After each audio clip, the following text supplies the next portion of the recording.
BJP और कांग्रेस दोनों ने अपने अपने मैनिफेस्टो में अगले 5 साल के पिंकी प्रोमिसेस वाली लिस्ट निकाल दी है। वैसे तो नेता लोग अपनी रैलियों में बड़े बड़े वादे और जुमले उछाल देते हैं। मोदी की गारंटी मतलब गारंटी पूरा होने की भी गारंटी। लेकिन मैनिफेस्टो में ये लोग थोड़ा संभाल के बात करते हैं, क्योंकि यहाँ पर इनके जुमले रिटन फॉर्म में आ जाते हैं और एक डॉक्यूमेंटेड रिकॉर्ड बन जाता है। वैसे तो अपने देश में कोई भी वोटर मैनिफेस्टो पढ़ के वोट देने जाता नहीं है, लेकिन जिनको भी थोड़ा बहुत इंटरेस्ट है उनको इस डॉक्यूमेंट से ये पता चल जाता है कि किस पार्टी का क्या विजन रहने वाला है। बस इसीलिए मैंने दोनों मैनिफेस्टोस को बहुत अच्छे से पढ़ा है और इस वीडियो में एकदम डिटेल में आपको ये सारा कुछ समझा दूंगा। इन दोनों ही पार्टीज के कुछ प्रोमिसेस तो रीजनेबल है और कुछ ऐसे भी हैं जो बस हवा हवाई जुमले उछाल दिए गए। हिंदुस्तान की हर गरीब महिला को, चाहे वो मजदूरी करे, खेती करे, छोटा जॉब करे, सीधे बैंक अकाउंट में हिंदुस्तान की सरकार साल के 1 लाख रुपए देगी। मैं इन मैनिफेस्टोस के थ्रू इन दोनों पार्टीज की हिपोक्रेसी को भी एक्सपोज कर दूंगा, क्योंकि इसमें कई सारे ऐसे प्रोमिसेस हैं जो पिछले 15-20 सालों से दोनों पार्टीज प्रॉमिस करती आ रही हैं, लेकिन ये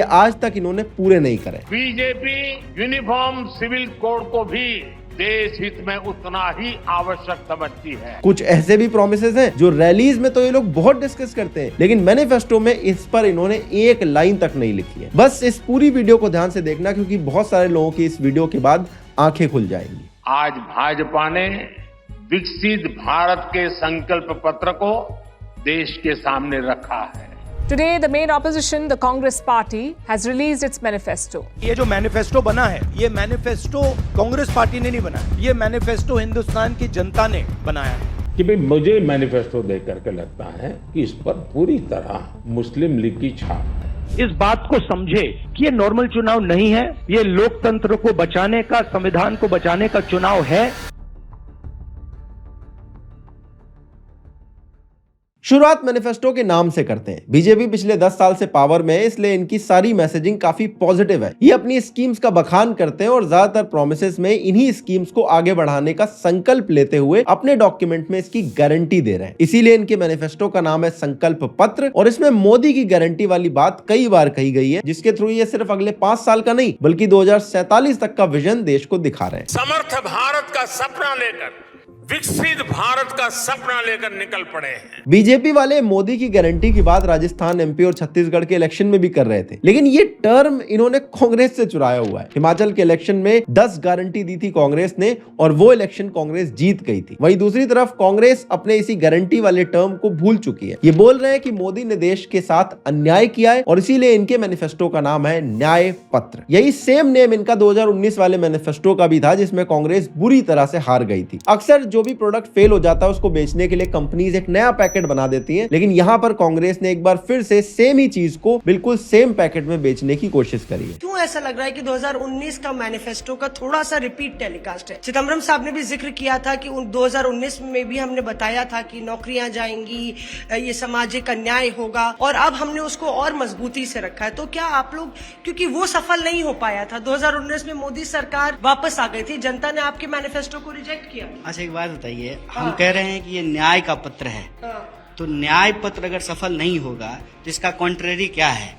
मतलब अन्याय जीतेगा। इनकी स्ट्रेटजी भी ठीक है। ये 10 साल से सरकार में नहीं है, तो ये टोटली नेगेटिव चीजों पर फोकस करते हुए ये बोल रहे हैं कि भैया हम आएंगे तो हम आपके साथ न्याय कर देंगे। अब नाम से आगे बढ़कर दोनों ही मैनिफेस्टोस की थीम को देखें तो ऊपर से काफी सेम लगती है। यूथ, विमेन, फार्मर, लेबर, यही 4 मेन थीम आपको दिखेंगी। कांग्रेस ने सोशल जस्टिस पर बहुत फोकस करते हुए हिस्सेदारी के नाम से भी इसमें एक थीम जोड़ दी है। लेकिन अगर आप थोड़ा सा भी ध्यान से देखो तो थीम में भी एक बहुत बारीक डिफरेंस आपको दिखेगा। इनका जो सीक्वेंस आता है वो दोनों ही मैनिफेस्टो में काफी अलग है। इन मैनिफेस्टोस में थीम को अल्फाबेटिकल ऑर्डर में तो लिखा नहीं गया है, इसलिए जिस ऑर्डर में इन्होंने थीम्स लिखी है वो दिखाता है कि डॉक्यूमेंट बनाने वाला किस थीम को ज्यादा प्रायोरिटी देता है, उसी को ये ऊपर रखेगा। जैसे कांग्रेस के मैनिफेस्टो में आप देखें तो एनवायरमेंट, नेशनल सिक्योरिटी और फेडरलिज्म जैसे जो कॉन्सेप्ट है वो एकदम लास्ट में आते हैं। अब जो एनवायरमेंटलिस्ट कांग्रेस को इतने टाइम से सपोर्ट कर रहे हैं वो थोड़ा चीटेड फील करेंगे अपने आप को इतना नीचे देखते हुए। नेशनल सिक्योरिटी के मामले में भी कांग्रेस की ज्यादा प्रायोरिटी नहीं, क्योंकि उसको भी इन्होंने काफी नीचे रखा है। वहीं दूसरी तरफ टेक्नोलॉजी का बखान करने वाली बीजेपी ने भी टेक और इनोवेशन को एकदम लास्ट में रखा है। मैंने कहा इतने क्लाउड है, बारिश हो रही है, तो एक बेनिफिट है कि हम राडार से बच सकते हैं। और सस्टेनेबिलिटी भी इनके मैनिफेस्टो में बिल्कुल एंड में आती है। हम क्या करते हैं, एसी कार में बैठ करके जिम जाएंगे, जिम में बिजली जला करके पसीना निकालेंगे, फिर एसी कार में बैठ करके घर वापस आएंगे और फिर 5 स्टार होटल में जाकर के एनवायरनमेंट पर भाषण देंगे।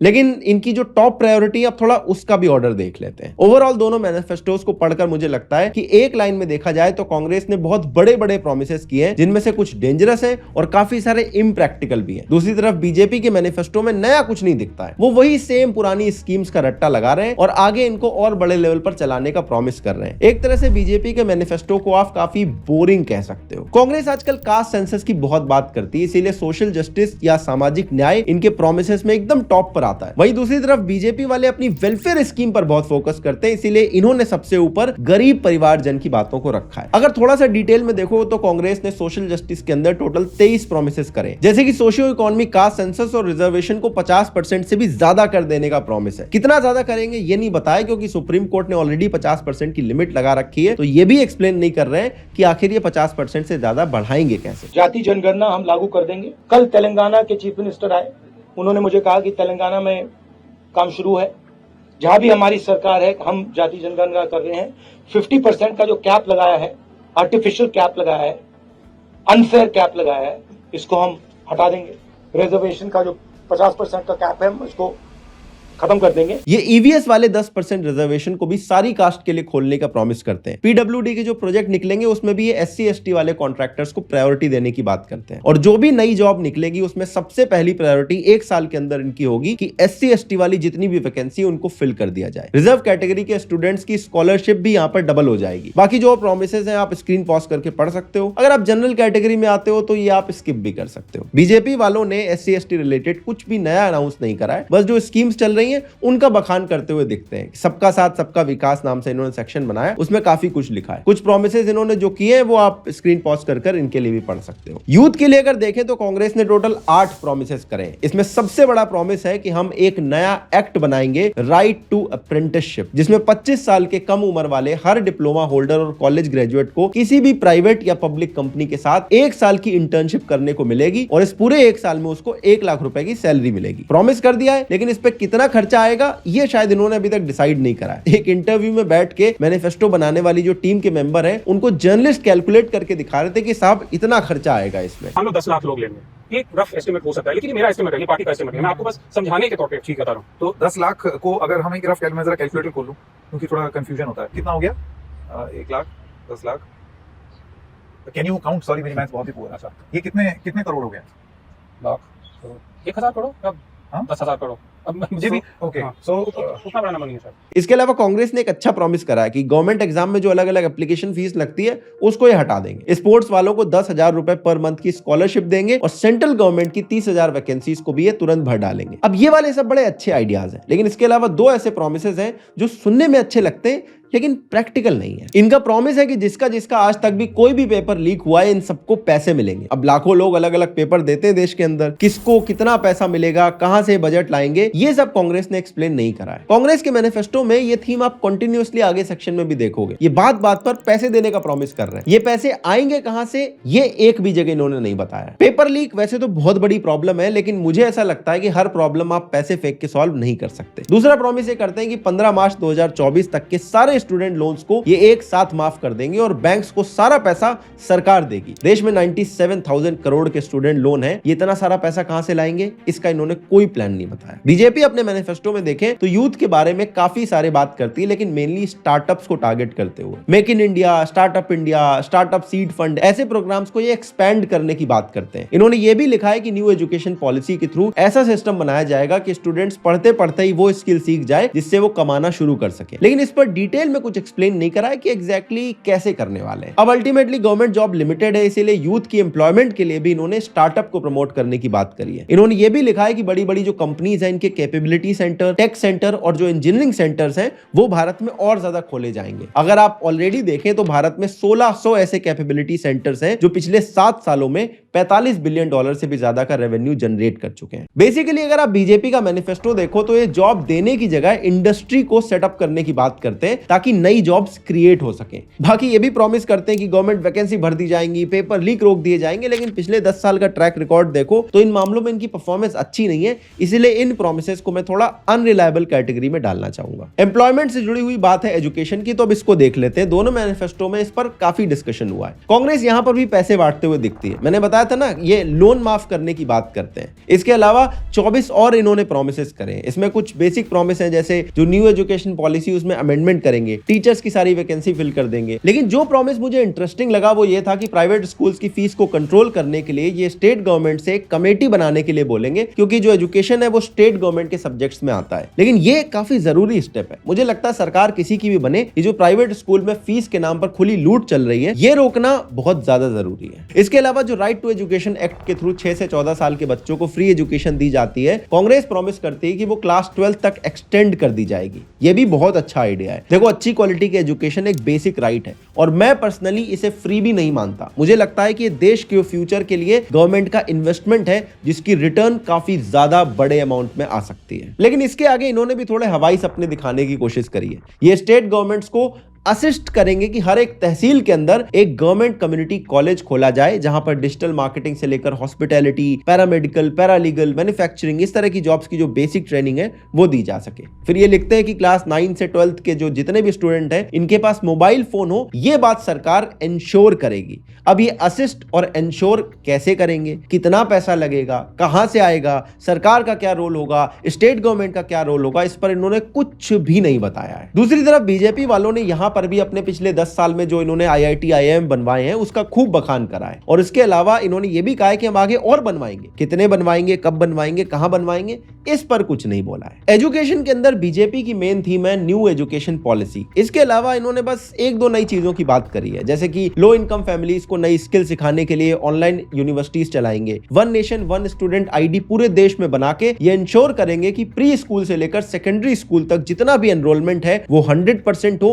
और कोई भी बच्चा ड्रॉप ना करे। वैसे मुझे लगता है ये वाला जो बेसिक काम है, इसके लिए पिछले 10 साल काफी थे और अभी तक ये कंप्लीट हो जाना चाहिए था, लेकिन अनफॉर्चुनेटली अभी भी ये प्रोमिसेस की कैटेगरी में पड़ा हुआ है। कांग्रेस वालों ने पूरे देश के अंदर नई नई लाइब्रेरीज खोलने की भी बात करी, लेकिन बीजेपी के मैनिफेस्टो में प्राइवेट स्कूल की फीस कंट्रोल करना, कोई नई स्कॉलरशिप निकालना, लाइब्रेरी खोलना, इस पर इन्होंने कुछ भी नहीं लिखा है। इसका मतलब है कि या तो एजुकेशन की फील्ड में करने के लिए बीजेपी के पास ज्यादा आइडियाज नहीं है, या फिर इन्हें लगता है कि न्यू एजुकेशन पॉलिसी में ही इन्होंने सब कुछ कवर कर दिया है। इन दोनों ही केसेस में मैनिफेस्टो वाइज अगर एजुकेशन सेक्टर को लेकर जो आप प्लान देखेंगे, वो कांग्रेस के मैनिफेस्टो में आपको ज्यादा कॉम्प्रिहेंसिव और डिटेल्ड दिखाई देंगे एज कंपेयर टू बीजेपी। इसके बाद बात आती है विमेन वोटर की। ये काफी इंपॉर्टेंट वोटर सेगमेंट होता है। कांग्रेस ने यहां पर टोटल 14 बड़े प्रॉमिस करे। इसमें भी सबसे बड़ा प्रॉमिस फ्रीबी का ही दिखाई देता है। एक बार फिर से कांग्रेस पैसे बांटने की यहां पर भी बात कर रही है। ये बोलते हैं कि महालक्ष्मी स्कीम के थ्रू हर गरीब फैमिली में से एक महिला को साल भर में 1 लाख रुपए सरकार मुफ्त में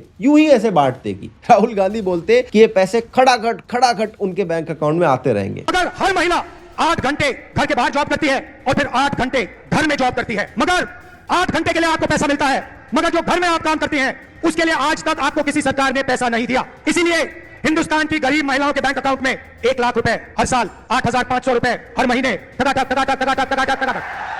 अब ये खटाखट किस टैक्स पेयर की जेब काट के निकाला जाएगा, इस पर इन्होंने कुछ नहीं बताया है। मुझे ऐसा लगता है कि एक के बाद एक फ्रीबीज हर सेक्शन में कांग्रेस ने इसीलिए प्रॉमिस कर दी है कि इन्हें भी पता है कि सरकार तो बननी नहीं है, तो कुछ भी प्रॉमिस कर दो। क्योंकि ऑनेस्टली अगर कांग्रेस की सरकार बन जाती है तो टैक्स पेयर के सारे पैसे तो इस तरह की फ्रीबीज को बांटने में खत्म हो जाएंगे, तो फिर देश कैसे चलाया जाएगा पैसों से, ये सोचने वाली बात हो जाएगी। खैर, विमेन के लिए कांग्रेस ने और भी प्रॉमिसेस किए, जैसे कि सरकारी नौकरियों में अब से विमेन के लिए 50% जॉब्स रिजर्व करी जाएंगी। पिछले वाले सेक्शन में भी आपने देखा था कि कास्ट बेस्ड रिजर्वेशन को कांग्रेस 50% से एक्सीड करने की बात कर रही थी। यहां पर भी रिजर्वेशन की बात हो रही है। ऐसा मुझे लगता है कि कहीं ना कहीं जितने रिजर्वेशन इन्होंने प्रॉमिस कर दिए हैं, अगर इनको जोड़ दे तो मामला 100% से क्रॉस कर जाएगा। लेकिन विमेन वाले सेक्शन में कांग्रेस के कुछ बड़े आइडियल और अच्छे प्रॉमिसेस भी हैं। ये public toilet, public spaces, school, colleges, इन सब जगह पर फ्री सैनिटरी पैड्स की वेंडिंग मशीन लगवाएंगे, ऐसा प्रॉमिस करते हैं। इसके अलावा हर पंचायत में विमेन की लीगल एड के लिए एक अधिकारी मैत्री अपॉइंट होगी। महिला बैंक को भी ये फिर से चालू करने की बात करते हैं और ये कहते हैं कि स्टेट गवर्नमेंट के साथ मिलकर हर एक डिस्ट्रिक्ट में विमेन हॉस्टल भी खोलेंगे। ये वाले जितने भी प्रॉमिस है काफी आइडियल है, अगर इंप्लीमेंट हो जाए तो बहुत ज्यादा अच्छा रहेगा। सरकार किसी की भी आए, मुझे लगता है इस पर इन्हें काम करना ही चाहिए। बाकी एक पॉइंट मुझे काफी इंटरेस्टिंग लगा, आप भी ध्यान से सुनना। इसमें कांग्रेस ने प्रॉमिस किया है कि marriage, adoption, succession, guardianship, inheritance, इन सब में विमेन को भी इक्वल राइट नहीं मिलता है, तो हम इसको अचीव करने की कोशिश करेंगे और उसके लिए जितने भी लॉज हैं देश के अंदर उनको रिव्यू किया जाएगा। ये बात सुनकर यूनिफॉर्म सिविल कोड जैसी याद नहीं आती है। कांग्रेस ओपनली वैसे तो यूसीसी को अपोज करती रहती है, लेकिन उनके फीचर्स को अडॉप्ट करती हुई यहां पर दिखाई दे रही है। वहीं बीजेपी, जिसके लिए शुरू से ही विमेन वोटर काफी इंपॉर्टेंट है, इन्होंने कोई भी फ्री भी तो प्रॉमिस नहीं करी है, लेकिन जो 1 लाख रुपए विमेन तक पहुंचाने की बात है वो बीजेपी वाले भी कर रहे हैं। लेकिन जो इनकी अप्रोच है वो कांग्रेस से बिल्कुल अलग है। इनके प्रोग्राम का नाम है लखपति दीदी। इसके अंदर जो अंडर प्रिविलेज विमेन है उनको 1 लाख रुपए फ्री में नहीं मिलेंगे, उनको स्किल डेवलपमेंट ट्रेनिंग और बिना इंटरेस्ट वाले लोन्स सरकार प्रोवाइड करेगी और इसके थ्रू सरकार की कोशिश रहेगी कि वो विमेन हर साल काम करके 1 लाख रुपए कमा पाए। कांग्रेस 1 लाख रुपए फ्री में देने की बात कर रही है और बीजेपी वाले 1 लाख रुपए कमाने के लिए उन्हें तैयार करने की बात कर रहे हैं। यहां पर मुझे पर्सनली बीजेपी की अप्रोच ज्यादा बेटर लगती है, क्योंकि फ्यूचर में इसके रिटर्न काफी बड़े लेवल पर आ सकते हैं। बीजेपी एक क्लेम करती है कि ऑलरेडी 1 करोड़ से ज्यादा विमेन इस पूरी स्कीम का बेनिफिट ले चुकी हैं और अब इस नंबर को वो 3 करोड़ करने की तैयारी कर रहे हैं। इसके अलावा विमेन की जो सेल्फ हेल्प ग्रुप है उसको बीजेपी वाले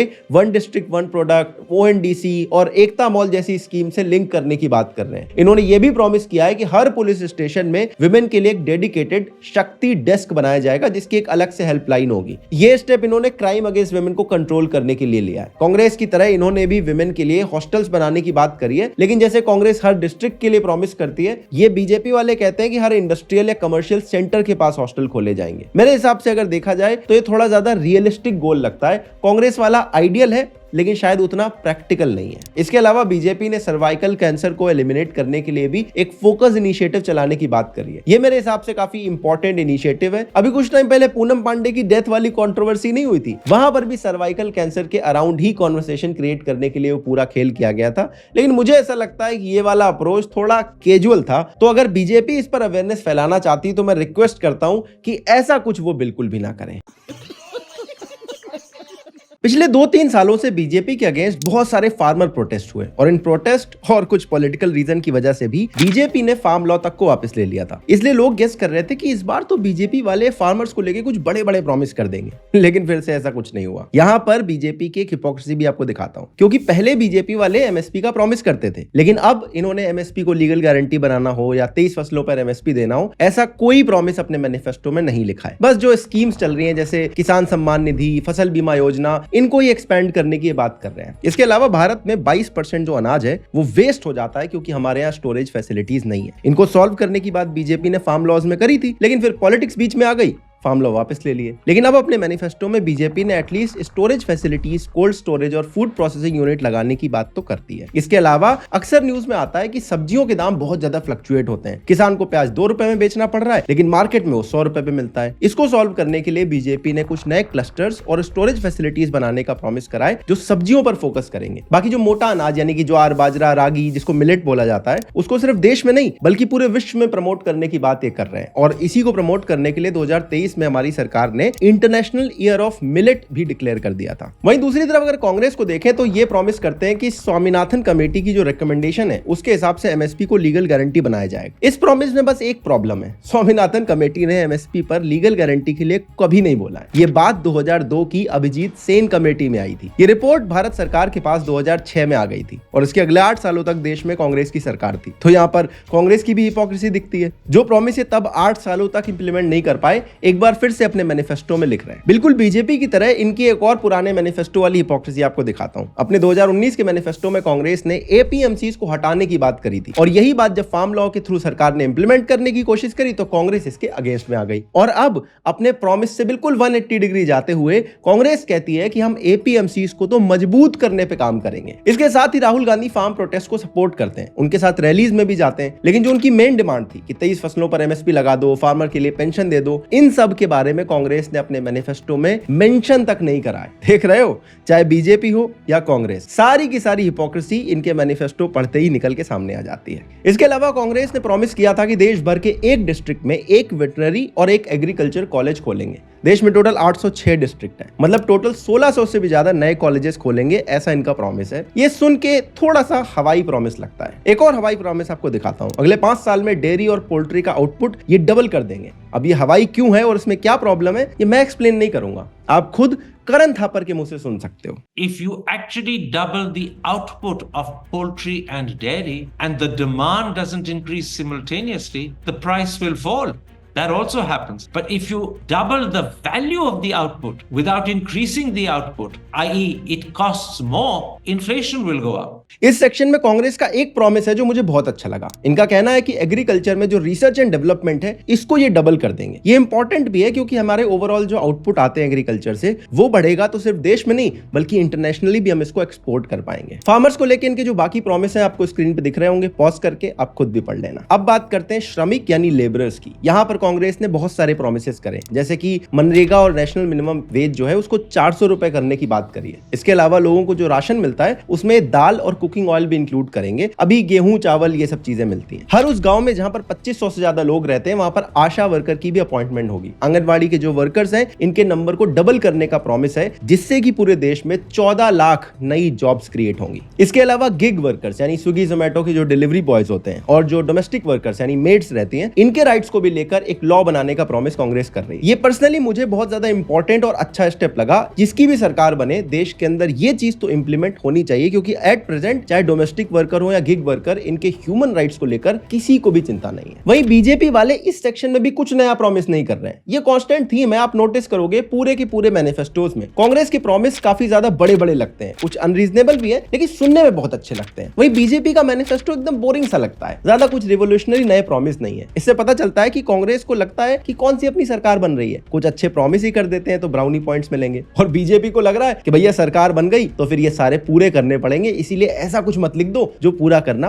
पॉसिबल ना हो पाए। लेबरर्स के लिए बीजेपी ने एक्सीडेंटल इंश्योरेंस वाली पीएम सुरक्षा योजना, लाइफ इंश्योरेंस के लिए पीएम जीवन बीमा योजना और स्ट्रीट वेंडर्स को लोन देने के लिए पीएम स्वनिधि योजना जैसी जो चीजें हैं इनको और ज्यादा एक्सटेंड करने की बात करी है। इनको ये डिजिटल नेटवर्क और पोस्ट ऑफिस के नेटवर्क के साथ जोड़कर इसमें एनरोलमेंट और जो पेमेंट का प्रोसेस है उसको और स्मूथ बनाने का प्रॉमिस कर रहे हैं। इसके अलावा इन्होंने बोला है कि हम नेशनल फ्लोर वेजेस को टाइम टू टाइम रिव्यू करेंगे, लेकिन बढ़ाएंगे या नहीं ऐसा कोई प्रॉमिस नहीं किया इन्होंने। अब आगे देखो इन्होंने क्या किया है। वीडियो पॉज करके ये 3 पॉइंट एक बार पढ़ के देखो। ऐसा नहीं लग रहा पढ़ने पे कि जैसे ज्यादा जगह भरने के लिए एक ही बात को घुमा घुमा के लिखा गया है। कि जो एग्जाम में हम लोग लॉन्ग क्वेश्चन अटेम्प्ट करते हैं उसमें हम लोग ऐसे घुमा घुमा के सेम बात को 10 तरीके से लिखते हैं, बिल्कुल वैसे ही बीजेपी वाले अपने मैनिफेस्टो में करते हुए दिखाई दे रहे हैं। आगे बीजेपी ने लिखा है कि माइग्रेंट्स को गांव जाने के लिए स्पेशल ट्रेन से चलवाएंगे ताकि उन्हें जाने में दिक्कत ना हो। ऐसी जाने कितनी स्पेशल ट्रेन की जरूरत लॉकडाउन के टाइम पर भी थी, जब माइग्रेंट्स को कई 100 किलोमीटर तक पैदल चलना पड़ा था अपने गांव जाने के लिए, लेकिन तब उन्हें कोई ट्रेन नहीं मिली थी। आज भी आप देखो तो ये ट्रेन जितनी भी चल रही है वो इनफ नहीं है, क्योंकि हर दिन ट्विटर पर वीडियो आता है कि 3rd AC के किसी भी कोच में जाओ जनरल की तरह वो भरा रहता है। जो रिजर्वेशन लेकर भी पहुंच रहा है स्टेशन वो अपनी सीट छोड़ो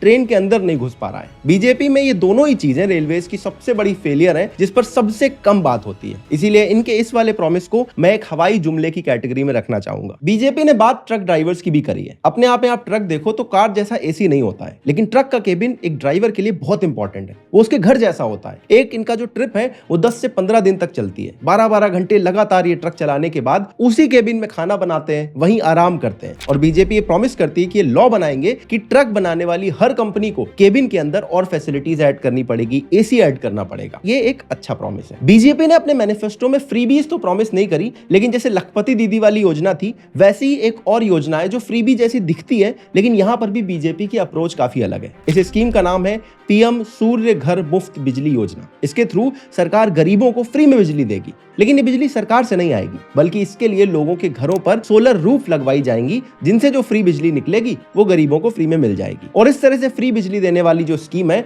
मुझे पर्सनली काफी ज्यादा इनोवेटिव और अच्छी लगी। फाइनली बात करते हैं इकोनॉमी के बारे में, क्योंकि इसमें कांग्रेस ने एक नव संकल्प इकोनॉमी पॉलिसी बनाने की बात करी है। इसके टोटल 3 गोल्स हैं: वर्क, वेल्थ और वेलफेयर, इसमें टोटल 21 प्रॉमिस करते हैं। सबसे पहले पॉइंट में लिखते हैं कि हम हजारों जॉब्स देंगे। कैसे? इसके लिए आपको अगला चैप्टर रेफर करना पड़ेगा। अब देखो, इन्होंने अपना मैनिफेस्टो लिखने के बाद मुझे लगता है एक बार पढ़ा तक नहीं है, क्योंकि अगले चैप्टर में आप देखोगे तो लाखों जॉब्स की बात होने लगी है। अभी आप कुछ चैप्टर पहले देख रहे थे कि आंगनवाड़ी में 14 लाख जॉब्स की बातें ऑलरेडी कर चुके हैं, तो यहां पर अचानक से बात लाखों से हजारों पे कैसे आ गई? ऐसा लग रहा है कि मैनिफेस्टो लिखते लिखते लगा होगा कि शायद लाखों जॉब देना थोड़ा सा मुश्किल हो सकता है, एक जगह हजारों कर देते हैं, बाकी जगह चेंज करना भूल गए। बीजेपी वाले इससे एक कदम आगे थे। 2019 में तो ये करोड़ों जॉब्स क्रिएट करने की बात कर रहे थे और बाद में बोलते दिख रहे हैं कि अगर आप पकौड़ा बेचते हो ये भी तो एक जॉब है। कांग्रेस के लीडर वैसे तो दिन रात प्राइवेट सेक्टर और बिजनेसमैन को काफी बुरा भला बोलते हैं, लेकिन अपने मैनिफेस्टो में लिखते हैं कि सबसे ज्यादा जॉब प्राइवेट सेक्टर से ही क्रिएट होगी। इसके बाद ये लिखते हैं कि प्राइवेट सेक्टर में भी मीडियम और स्मॉल बिजनेस वाले जो लोग हैं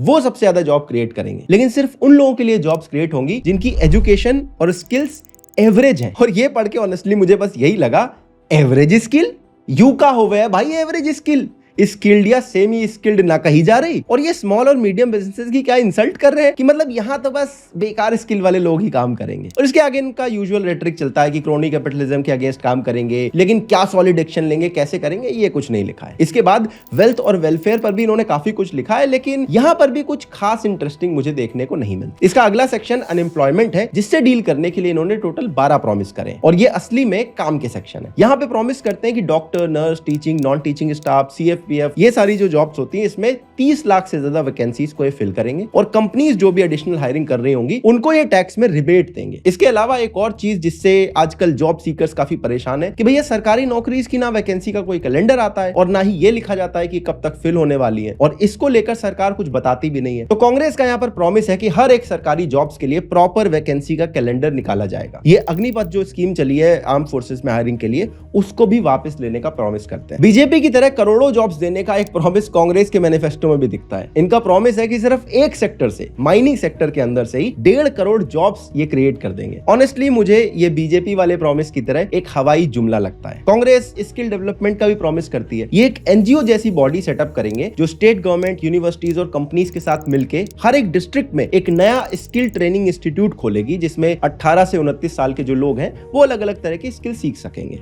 आप जो बोल रहे हो बहस के लिए, सुनने के लिए अच्छा है, लेकिन प्रैक्टिकल नहीं है। ये भी मुझे थोड़ा सा इम्प्रैक्टिकल सा प्रॉमिस लगा। यहाँ पर मुझे न्यू एजुकेशन पॉलिसी की स्कीम ज्यादा अच्छी लगती है, क्योंकि यहाँ पर कोई नया इंस्टीट्यूट खोलने की बात नहीं होती है। इस पॉलिसी में लिखा है कि एजुकेशन का जो करिकुलम है उसको ही चेंज कर दिया जाएगा, जिससे क्लास 6 से लेकर क्लास 12 के अंदर हर साल बच्चे अलग अलग तरह की स्किल अपने ही स्कूल और कॉलेजेस के अंदर सीखना शुरू कर देंगे। वहीं बीजेपी ने अपने मैनिफेस्टो में इकोनॉमी को लेकर काफी सारा फिर से बखान कर दिया है, जिसमें भारत में मैन्युफैक्चरिंग सेक्टर को कैसे इन्होंने बढ़ाया या देश की इकोनॉमी फ्रजाइल 5 से टॉप 5 में कैसी आ गई, ये सारी बातें। लेकिन मैन्युफैक्चरिंग सेक्टर पे यहाँ पर काफी जोर दिया गया है। देखो, चाइना की जो ग्रोथ है उसमें मैन्युफैक्चरिंग सेक्टर ने एक बहुत बड़ा रोल प्ले किया था, और भारत की इकोनॉमी को बढ़ाने के लिए भी मैन्युफैक्चरिंग सेक्टर का आगे जाना बहुत जरूरी है। और इसके लिए बीजेपी ने अपने मैनिफेस्टो में प्रॉपर स्टेप्स और प्लान लिखे हैं, जो मुझे पर्सनली काफी सही लगता है। इसमें aviation, ship building, semiconductor, automobile, EV, ये जितने भी सेक्टर्स हैं इसमें पॉलिसीज के थ्रू कैसे मैन्युफैक्चरिंग को प्रमोट किया जाएगा, इसके बारे में बातें लिखी है। वही कांग्रेस ने अपने मैनिफेस्टो में मैन्युफैक्चरिंग को प्रमोट करने के लिए बस ये लिखा था कि पहले एक सेंस ऑफ फियर था यहाँ पर, इसको हम ट्रस्टवर्दी एनवायरनमेंट में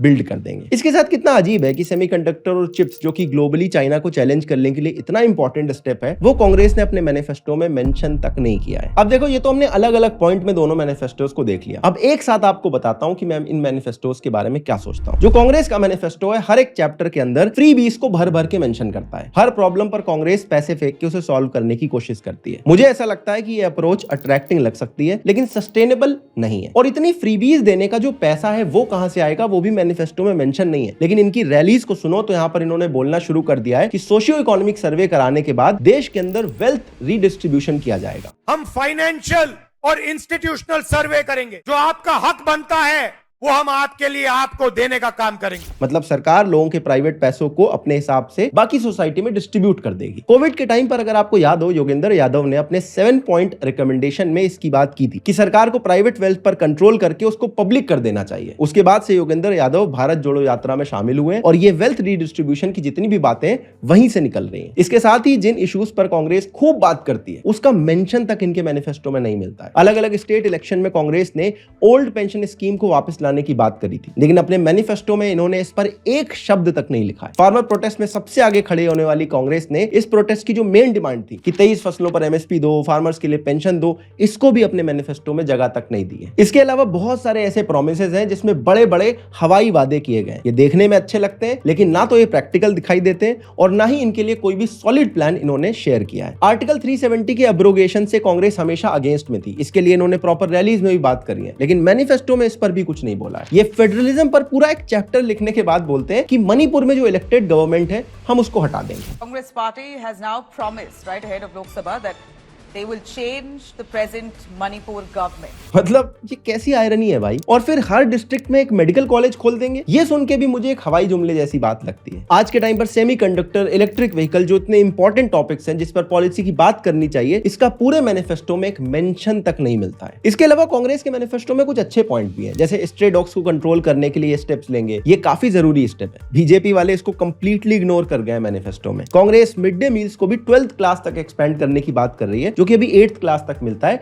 ये भी काफी अच्छी चीज है। इन्होंने आयुष्मान भारत की इंश्योरेंस की जो लिमिट है उसको 5 लाख से बढ़ाकर 25 लाख करने का प्रॉमिस करा है, ये भी मुझे पर्सनली काफी अच्छा लगा। बाकी इनके जो भी अच्छे अच्छे पॉइंट थे मैंने आपको अलग अलग सेक्शन में ऑलरेडी बताए। दूसरी तरफ देखते हैं बीजेपी का मैनिफेस्टो। इसमें फ्यूचर के प्रोमिसेस से ज्यादा आपको इनके पास्ट का बखान मिलता है। हर सेक्शन के अंदर ज्यादातर पार्ट में बस पिछले 10 साल की बातें आपको देखने को मिलेगी। फ्यूचर के लिए प्रोमिसेस की बात भी देखो तो ये बस बोलते हैं कि ये जो भी स्कीम चल रही है उसको और चला देंगे। कोई नया क्रिएटिव या डिस्ट्रप्टिव आइडिया यहाँ पर आपको नहीं मिलेगा। ये मेरे हिसाब से काफी बोरिंग मैनिफेस्टो है और इन्होंने भी जो ज्यादातर प्रोमिसेस किए हैं उनके बारे में कोई भी प्रॉपर प्लान ऑफ एक्शन नहीं मेंशन किया है। अनएम्प्लॉयमेंट और फार्मर इनकम्स को बढ़ाने वाले इश्यूज पर भी बीजेपी ने बस यही बोला है कि हम इस पर और काम करेंगे, लेकिन क्लियरली इनके पिछले 10 सालों की परफॉर्मेंस देख के लगता है कि अभी तक तो ये इसमें कंप्लीटली फेलियर रहे। इसके अलावा जो इनके पुराने फेल्ड प्रोमिसेस हैं जैसे नमामि गंगे, स्मार्ट सिटीज, इन पर इन्होंने कोई बात नहीं करी इस बार। स्मार्ट सिटीज का तो मैनिफेस्टो में नाम तक नहीं लिया है। नमामि गंगे का मेंशन है, बस 1-2 जगह साइड में किसी के साथ आ जाता है। मेक इन इंडिया पर भी बात करते हुए डिक्लेयर कर देते हैं कि बहुत सक्सेसफुल स्कीम थी, जबकि अलग अलग एक्सपर्ट्स बता चुके हैं कि ये स्कीम उतनी सक्सेसफुल नहीं हुई